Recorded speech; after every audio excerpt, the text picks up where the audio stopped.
Mesdames, Messieurs, bonsoir. Bienvenue à une nouvelle édition de notre programme direct. Aujourd'hui, nous allons consacrer notre édition afin de parler de la célébration de la naissance du prophète Mohammed, et paix et bénédiction soient sur lui. Et à cette occasion, nous allons parler de comment tirer des leçons de du parcours du prophète Mohammed et également de la célébration. Nous allons parler de la célébration qui a eu lieu aujourd'hui sous les auspices du président Abdel Fattah el-Sisi afin de rendre hommage à plusieurs oulémas qui ont contribué à notre parcours aujourd'hui de renaissance pour la religion. Et il faut dire que dans son allocution à l'occasion de la célébration de l'anniversaire de la naissance du prophète Mohammed, paix et bénédiction de Dieu soit sur lui, le président Abdel Fattah el-Sisi a insisté sur l'impératif de la rectification du discours religieux, et cela pour lutter contre l'idéologie extrémiste et les idées erronées qui sèment la terreur et la panique. Également, Monsieur le Président a félicité un nombre de savants et des oulémas, et c'était en effet des efforts considérables déployés par le ministère de Waqf conjointement avec l'institution de l'Azhar, la plus haute instance de l'islam dans le monde. Cela pour la formation des prédicateurs et des prédicatrices, non seulement en Égypte, mais à travers le monde, pour répandre les vrais principes de l'islam.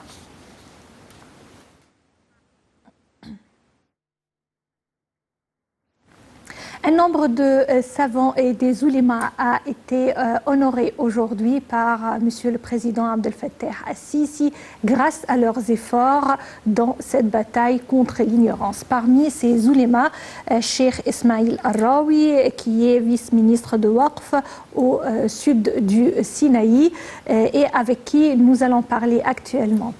الشيخ إسماعيل الراوي وكيل وزارة الأوقاف بجنوب سيناء، بنرحب بحضرتك معانا يا فندم. يا اهلا يا فندم، اهلا وسهلا يا فندم.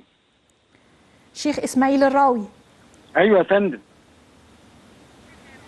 انا مش سامع صوت يا فندم.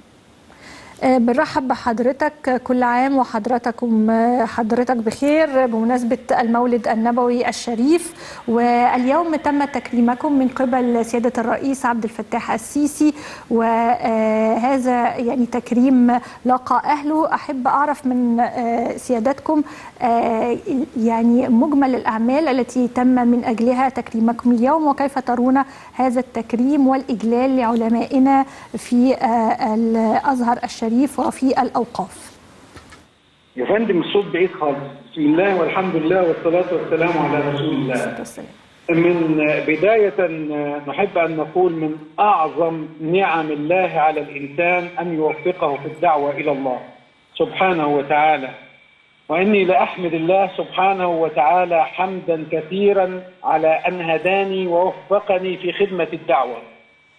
وكان من تمام نعمة الله علي هذا التكريم من سيادة الرئيس عبد الفتاح السيسي رئيس الجمهورية.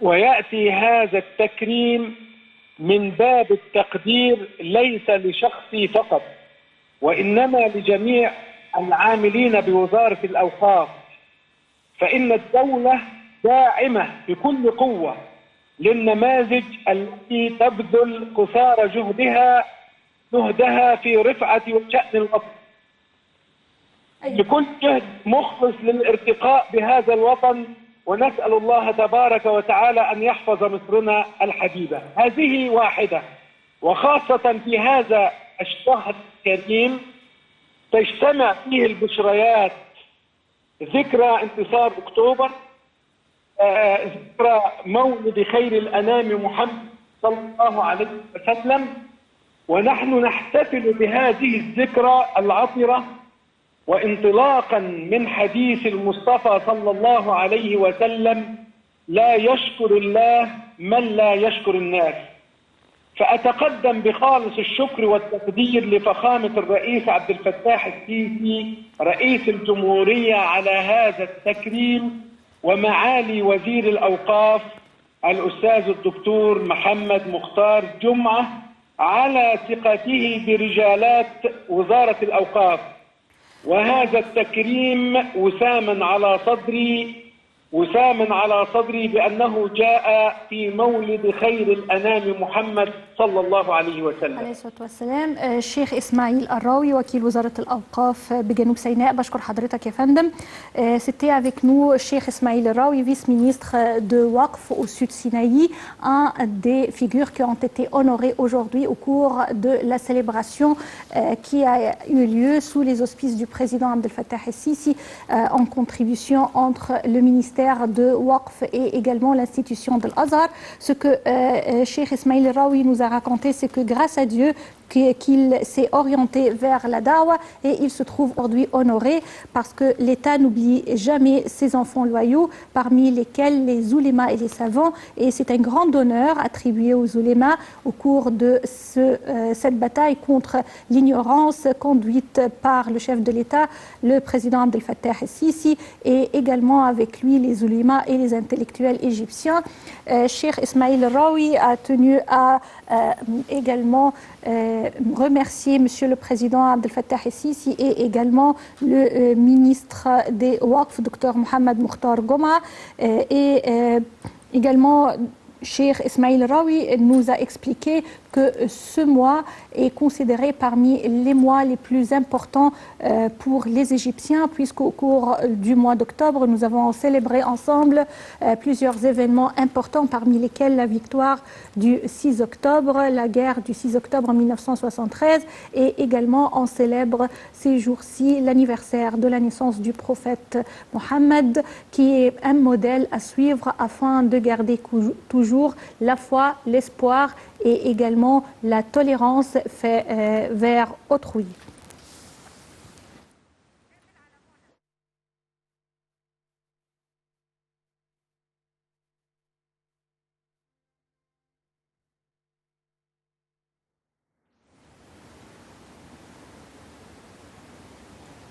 Avec ces images, nous voyons comment les oulémas, ceux qui sont là afin de garder l'identité et également de combattre l'ignorance, ont été honorés aujourd'hui au cours de cette célébration de la naissance du prophète Mohammed. Que paix et bénédiction soient sur lui. Nous allons continuer à parler de ce sujet juste après cette petite pause.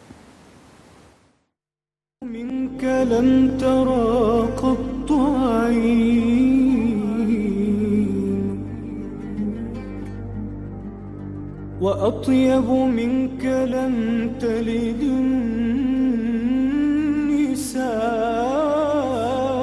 النساء خلقت مبرأ من كل عيب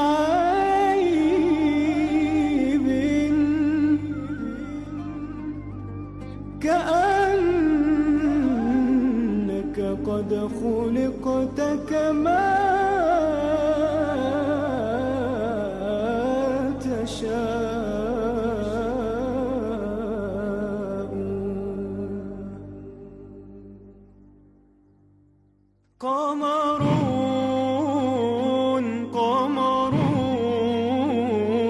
قمر سيدنا النبي قمرون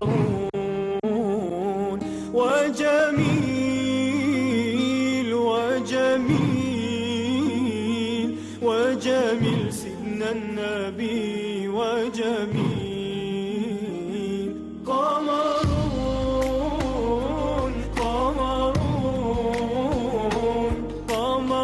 سيدنا النبي قمرون وجميل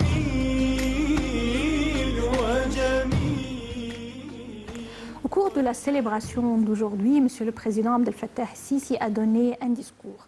Au cours de ce discours, il a parlé de l'ampleur de la menace terroriste qui pèse sur l'Égypte depuis 2013 et qui a conduit le pouvoir à réclamer à corps et à cri le renouvellement du discours religieux comme première étape en vue de la sortie de l'Égypte du tunnel terroriste dans lequel elle a souffert du fait d'une théologie obscurantiste professée par quelques extrémistes et dont elle n'est toujours pas parvenue à dégager à 100%, mais ces également efforts dans ce domaine sont alloués par toute la communauté musulmane et internationale. Plus de détails concernant cet appel par le président Abdel Fattah el-Sisi à renouveler le discours religieux à travers ce commentaire signé Dalia Karam. Le président Abdel Fattah el-Sisi a appelé le 27 janvier 2020 les institutions religieuses et spécialement l'université Al-Azhar à renouveler leur discours sur l'islam. Sans cela, la jeunesse pourrait être selon lui influencée par de fausses interprétations. Le président a fait ses déclarations par l'intermédiaire du Premier ministre Mustafa Madbouli. Il est exprimé à l'occasion de l'ouverture de la conférence internationale sur le renouveau de la pensée islamique qui s'est tenue au Caire les 27 et 28 janvier 2020. Le président el-Sisi a espéré que la rencontre serait le début d'une série de conférences annuelles destinées au développement de la pensée islamique. La réunion s'est concentrée sur les mauvaises interprétations de la religion musulmane concernant les femmes et la famille, ainsi que le rôle des institutions religieuses, académiques et internationales dans ce domaine.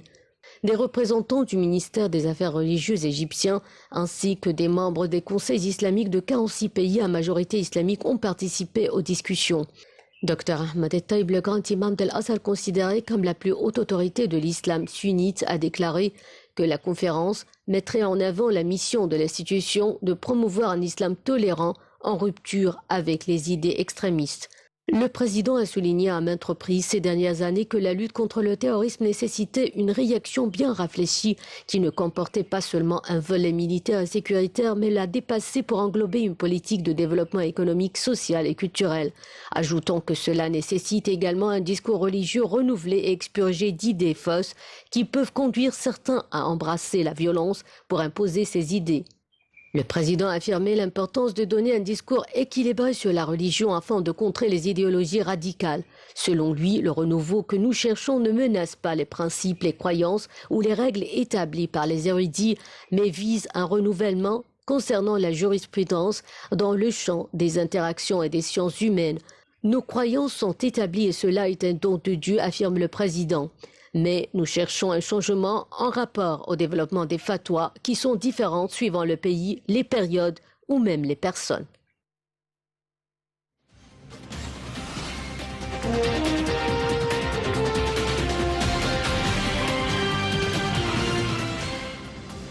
En date du 12 du mois de Rabi'a al-Awwal, troisième mois de l'année lunaire égérienne, est célébrée la naissance du prophète Mohammed. Cette fête est connue dans les pays musulmans sous le nom de Al-Mawlid al-Nabawi et également c'est une fête célébrée par tous les musulmans autour du monde entier.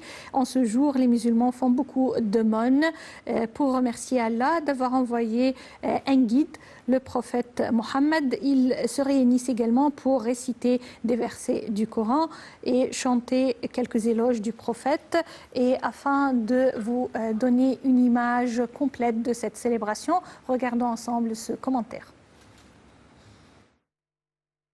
Fêter le Mawlid al-Nabawi, la naissance du prophète, c'est se souvenir de celui qui a été envoyé par Dieu pour rappeler son message. C'est donc une fête pour tous ceux qui aiment le prophète Mohammed, paix et salut de Dieu sur lui. Elle est célébrée dans tout le monde musulman. Aussi, appelée le Mouled, cette fête est une occasion de faire du bien, beaucoup du bien et de partager la joie. En ce jour, les musulmans font beaucoup d'aumônes pour remercier Allah d'avoir envoyé notre guide, le prophète Mohammed. Ils se réunissent également pour réciter des versets du Coran, chanter les éloges du prophète et évoquer sa vie décrite dans le Coran. Il y est célébré comme l'envoyé de Dieu et un modèle de conduite morale pour l'ensemble des générations présentes et futures. Comme à Noël pour les chrétiens, les musulmans offrent des cadeaux aux enfants et fêtent l'occasion par des jeux de lumière avec des bougies et des feux d'artifice. Ils se déplacent à la mosquée pour chanter. C'est une fête familiale où il est important de partager le repas. On y mange les plats traditionnels différents pour chaque pays. En Égypte, cette célébration religieuse est l'une des plus importantes pour les musulmans. C'est un jour où toute la famille se retrouve dans une atmosphère de joie. Cette célébration aurait vu le jour à l'époque fatimide, plus de 3 siècles après la naissance du prophète Mohammed. Renoncer à la violence et au terrorisme dont les actes sont commis au nom de l'islam, rappeler les valeurs prônées par le prophète, l'amour et la tolérance, c'est le message des gens qui commémorent cet anniversaire. À l'approche du Mouled, les souks du Caire et des différentes villes s'apprêtent pour célébrer la naissance du prophète Mohammed, paix et salut de Dieu sur lui, qui tombe ce 19 octobre. Les échoppes de sucreries et de pâtisseries ont commencé tôt leurs préparatifs en rangeant les alléchantes confiseries. Les aspects fantastiques de célébration ne manquent pas d'eux-mêmes. Chants spirituels pour l'amour du prophète et musique soufie s'entendent alors que l'on s'approche des débouchés de vente. Sur les étagères, le cheval en sucre et aussi la poupée sont rangés, ainsi que ceux en plastique pour apporter gaieté et sauvegarder ce patrimoine hérité des temps des Fatimides. Les couleurs du Mouled apportent certes gaieté et joie dans les cœurs des citoyens qui, chrétiens comme musulmans, accourent pour acheter les confiseries du Mouled dans un fabuleux tableau d'unité nationale.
Chers téléspectateurs, aujourd'hui nous célébrons ensemble la naissance du prophète Mohammed, que paix et bénédiction soient sur lui.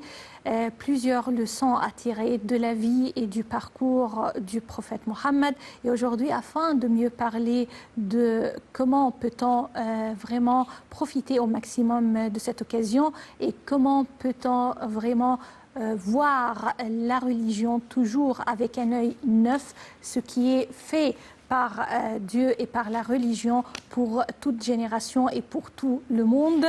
Ce sont des éléments et des questions que nous allons aborder avec notre invité pour aujourd'hui, Dr Kamel Gaballa, professeur à l'Université de l'Azhar. Bienvenue à notre programme. Merci. Tout d'abord, quand on parle d'une occasion sacrée et aimée et attendue comme la naissance du prophète Mohammed, on a toujours cette question en tête. Le prophète que Dieu bénit et également salue, sa vie était difficile, mais elle nous donne vraiment plusieurs principes et leçons à adapter et à adopter au cours de notre vie. Selon vous, aujourd'hui, après des siècles, comment peut-on toujours s'inspirer de la vie du prophète Mohammed? Tout d'abord, je félicite toute la communauté musulmane de cette très bonne occasion, et tout à fait annuelle, rare, donc une seule fois dans l'an. Aussi, je vous souhaite un bon anniversaire de prophète sallallahu alayhi wa sallam.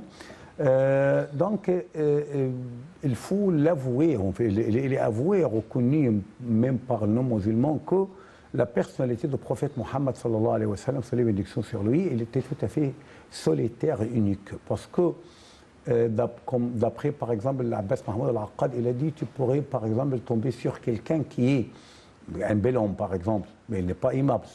Par exemple, quelqu'un qui est un bel homme, il est aimable, mais il n'est pas prestigieux, c'est-à-dire il n'est pas charismatique. Mais tu pourrais trouver par exemple sur quelqu'un qui est un bel homme, élégant et tout ça, et charismatique et aimable, mais lui, il n'est pas indulgent vis-à-vis des autres. Il est arrogant, par exemple, en raison de ses très très bonnes qualités.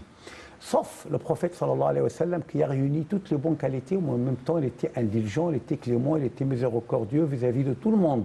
C'est-à-dire il était la source même de la miséricorde. Il était par exemple la source même de la bonne fréquence conjugale. Elle était, même lui, elle a dit khayrukum khayrukum li ahli wa ana khayrukum li ahli, c'est-à-dire le meilleur parmi vous, c'est lui le meilleur vis-à-vis de son épouse et de ses enfants. Moi, je le suis. Donc, pour lui, la bonté, c'était quoi la bonté? C'est cet acte, ou bien c'est ce comportement dont les effets et les traces sont très bien laissés sur les autres. C'est-à-dire, par exemple, vous prétendez indulgente.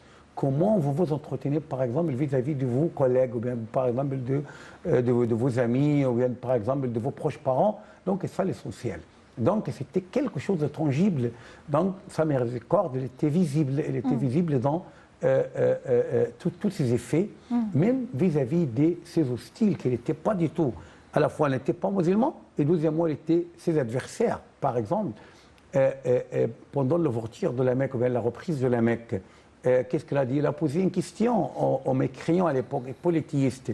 Que pensez-vous que j'en ferai avec vous? C'est-à-dire, par exemple, ce sera une vendetta, une vengeance, par exemple. Ils ont dit, mais Akhun Karim, Akhun Karim, tu es toujours noble et aussi le soldat noble. Elle a dit, donc, allez, vous êtes libérés, en fait.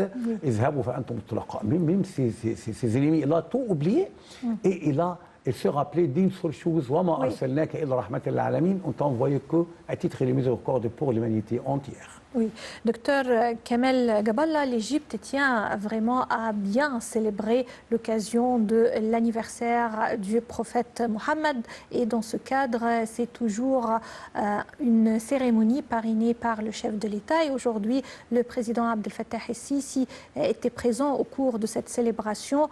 Non seulement un nombre de savants et d'oulémas égyptiens et également non égyptiens a été honoré au cours de cette célébration, mais également Monsieur le Président a donné un discours au cours duquel il a loué les efforts déployés par le ministère de Waqf conjointement avec Al-Azhar, qui est la plus haute instance de l'islam dans le monde, pour la formation des prédicateurs et de prédicatrices, non seulement en Égypte, mais également dans le monde entier. Plus de détails concernant cette célébration tenue aujourd'hui à travers ce commentaire, puis on retourne afin de continuer notre discussion avec notre invité.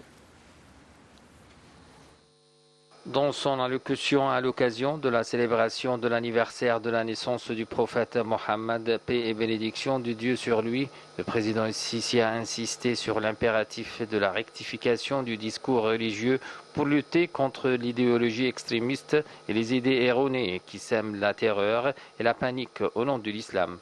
Le président el-Sisi a salué à cet effet les efforts considérables déployés par le ministère de Waqf conjointement avec Al-Azhar, la plus haute instance de l'islam dans le monde, pour la formation des prédicateurs et des prédicatrices, non seulement en Égypte, mais à travers le monde, pour répandre les vrais principes de l'islam basés sur la paix, la tolérance et l'acceptation d'autrui, rejetant tout acte de violence et de terrorisme qui vont tout à fait à l'encontre des préceptes de notre religion et aux recommandations du prophète Mohammed, paix et salut de Dieu sur lui. Le président el-Sisi a d'autre part honoré nombre de figures éminentes qui ont influencé le domaine de Da'wa en Égypte et au monde et leur a accordé la médaille de la science de la première classe. Toujours à l'occasion de la célébration de l'anniversaire du prophète Mohammed, le ministre de Waqf, Dr Mohammed Mukhtar Gouma, a souligné que notre prophète était le meilleur professeur de miséricorde et de tolérance et a assuré l'importance de suivre la morale du prophète, ajoutant que toutes les religions renferment miséricorde et humanité.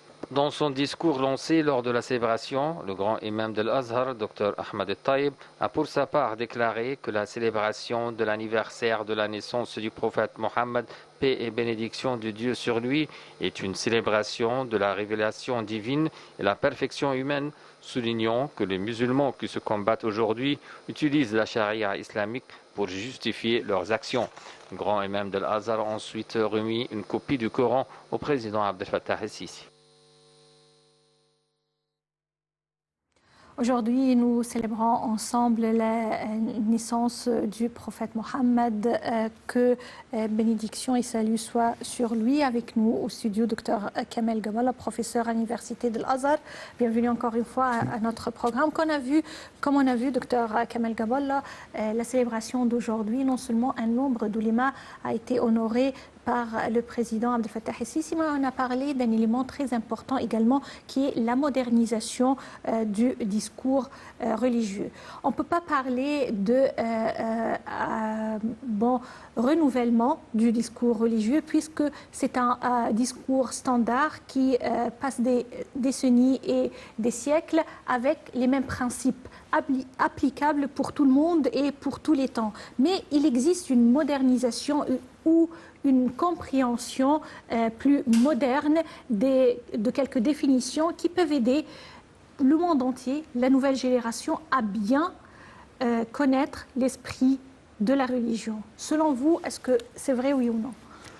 Oui, vraiment, il s'agit d'une souplesse en fait tout à fait exemplaire dans le discours religieux islamique, parce que qu'est-ce que ça veut dire le discours? Qu'est-ce qu'on entend par le discours? Si on parle du Coran, bien de la sunna prophétique, donc il n'y a pas ni réactualisation ni renouvellement, parce qu'il s'agit en fait d'un texte stable qui est inaliénable, qu'on ne pourrait pas changer.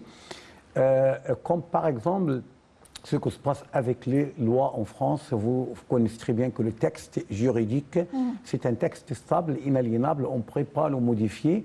C'est pourquoi il y a un grand décalage entre le langage courant, par exemple, français, et le langage juridique. Pourquoi? Parce que le langage juridique, c'est ancien, mais il est inaliénable. Donc, si on parle de Coran, de la Sunna, il n'y a pas ni de renouvellement, ni réactualisation, rien du tout. Mais on parle de quoi? On parle de cette interprétation des textes sacrés. Pour l'interprétation des textes sacrés, vous avez deux choses. Vous avez le dispositif, c'est-à-dire al-manzouma, c'est-à-dire la déontologie, les principes, les règles de base. Vous avez par exemple les principes et les règles de base, vous avez le standard, d'accord? Donc, même les principes et les règles de base ont cette souplesse qui pourrait nous permettre à réactualiser automatiquement le discours religieux. C'est quoi le discours religieux que j'entends par réactualiser? C'est le produit. Donc, vous avez le dispositif, vous avez le produit. Le produit, c'est le produit juridique, par exemple, le produit exégétique, le produit, par exemple, si vous voulez, théologique également. Donc, ce produit, il est toujours à changer, à renouveler pour être compatible aux questions persistantes de notre temps, comme il était pour le temps précédent. Oui. Donc, le produit, il est toujours à renouveler, à réactualiser via l'ensemble des règles de base et l'ensemble des principes de chaque domaine. Oui. C'est pourquoi, par exemple, le droit musulman, le fiqh. Donc, je ne compte pas sur le fiqh, mais je compte plutôt sur ce qu'on appelle le fondement du fiqh, usul al-fiqh, c'est-à-dire cette science qui a les règles de produire les fatwas. Mais ce n'est pas les fatwas même, parce que les fatwas même, elles étaient instituées pour des circonstances d'une époque, d'une certaine époque, mais actuellement, c'est toujours changé. Par exemple, je vous donne un exemple. En ce qui concerne les transactions bancaires, par exemple, comme les intérêts, comme les crédits et tout ça. Donc, il n'existait pas ni autant de prophètes, ni autant de compagnons, ni même autant de bons ancêtres. Donc, ils sont renouvelés. Peut-être ils remontent à l'époque de Khedive Ismaïl, après Mohammed Ali. Donc, vous parlez par exemple même pas de 200 temps. Donc, comment s'entretenir? On ne pourrait pas s'entretenir avec des nouvelles survenues comme on s'entretenait avec des choses qui étaient anciennes. Alors là, vous parlez de tout ce qui est nouveau, mais il faut revenir à l'essentiel, c'est que les valeurs ne changent pas. Oui, c'est-à-dire, vous avez des choses, comme je viens de le dire. Oui. Vous avez un dispositif, alors là, quand on parle, et vous avez un produit. Ce n'est pas l'interprétation, mais on parle là des valeurs. C'est que l'islam appelle toujours à la tolérance, à accepter l'autre, à la justice, comme vous venez de le dire, et également à rejeter la violence, le terrorisme, et également à être toujours ouvert et tolérant envers les autres. Ce sont des principes et des valeurs qui doivent être toujours attribués à une religion grandiose comme l'islam et à un prophète comme notre guide, le prophète Mohammed. Mais actuellement, quelquefois, des applications par des groupuscules ne suivent pas cette ligne et donnent une fausse impression de la valeur de la religion et de l'esprit de la religion. Donc, j'ai trois remarques à émettre. Premièrement, vous venez de parler de grandes valeurs de l'islam. Donc, sans doute, elles sont applicables dans tout le monde. Mais applicables comment, c'est l'essentiel. C'est-à-dire, par exemple, vous voulez établir la justice. Par exemple, on établit la justice à travers, je ne sais pas quoi, des moyens, des procédés, par exemple, au temps abbasside. Maintenant, on a d'autres moyens pour établir la justice. L'essentiel pour moi, c'est d'établir la justice. Mais comment, ce n'est pas essentiel. D'accord? Par exemple, de réaliser la fraternité humaine. C'est-à-dire que tout le monde sont des frères et des confrères. Par exemple, s'ouvrir sur l'autre. Mais comment s'ouvrir sur l'autre? Vous avez des nouvelles modalités qui n'étaient pas à la portée des anciens. C'est la première remarque à émettre. Deuxième remarque, vous venez par exemple de parler de groupuscules, soit djihadistes, soit par exemple extrémistes ou bien intégristes, seulement sans par exemple faire recours à la violence. Les groupuscules ne représentent pas l'islam, c'est sûr et certain, ni de point de vue étatique officiel, parce qu'ils ne sont pas un État, d'accord, ni de point de vue scientifique, parce qu'ils ne sont pas une instance religieuse comme l'Azhar, al-Zaytouna, al-Qarawiyyin, c'est-à-dire dans plusieurs pays, il y a des instances islamiques. Non seulement en Égypte, vous avez Zaytouna en Tunisie, vous avez le Qarawiyyin au Maroc, donc elles sont des instances religieuses. Les groupuscules ne sont pas des instances religieuses, donc on ne pourrait pas leur prêter l'attention. Troisièmement, ce que je voudrais dire aussi, nous avons ce qu'on peut appeler les inconstants, nous avons par exemple les changeables, c'est-à-dire des choses qu'on pourrait varier. Je ne dis pas changer, ou bien, dans le sens de remplacer, ou bien railler, ou supprimer, non. Mais on pourrait dire, par exemple, varier, c'est-à-dire il y a une variation. Il était comme ça jadis, il est comme ça aujourd'hui, mais l'essentiel, c'est le même. Donc, on ne peut pas, par exemple, réactualiser le discours musulman par dire que être musulman, c'est comme être mécréant, c'est pareil. Donc, ce sont des choses qu'on ne peut pas admettre.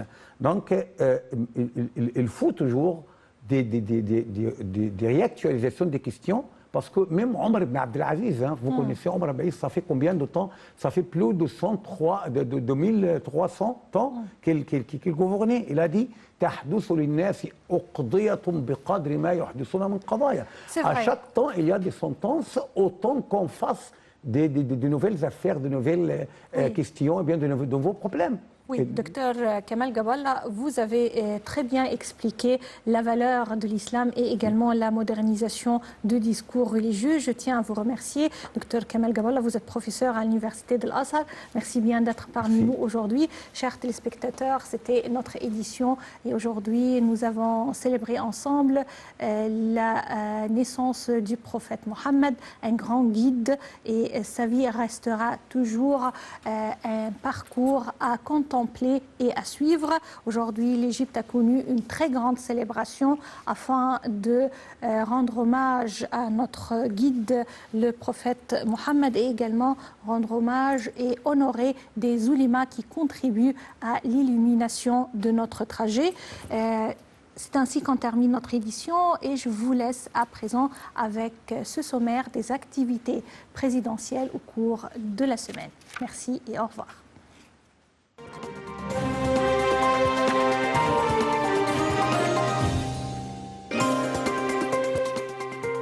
président Abdel Fattah el-Sisi prononce un discours lors du sommet des dirigeants de la conférence des membres signataires à la Convention des Nations Unies sur la diversité biologique.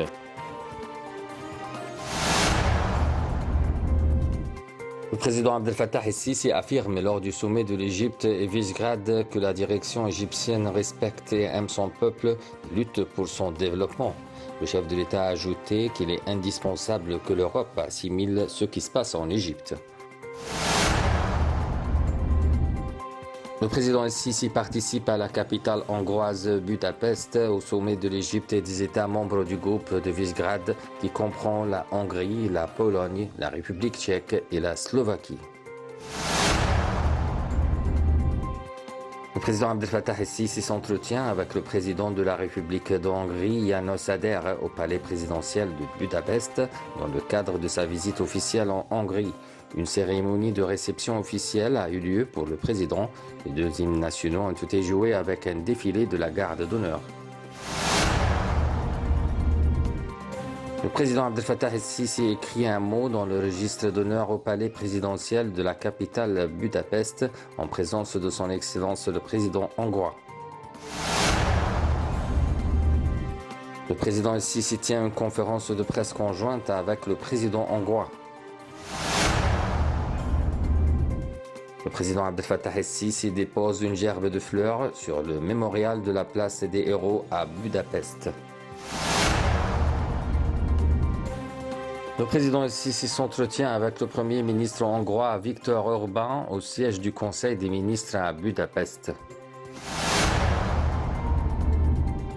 Le président Abdel Fattah el-Sisi tient une conférence de presse avec le premier ministre hongrois, soulignant que l'Égypte prend des mesures pour empêcher l'immigration clandestine vers l'Europe à travers la frontière égyptienne.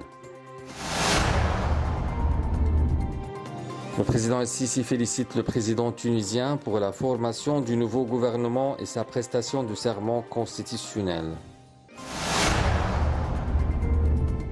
Le président Abdel Fattah el-Sisi reçoit un appel téléphonique du Premier ministre britannique Boris Johnson. Le chef de l'État reçoit le président de la Commission des relations étrangères du Sénat américain, le sénateur Robert Menendez. Le président Abdel Fattah el-Sisi inspecte les travaux de développement de nouvelles routes et axes dans le Grand Caire, reliant la région de l'Est du Caire. Le président el-Sisi inaugure une série de projets de logements alternatifs aux zones dangereuses à la cité de 6 octobre.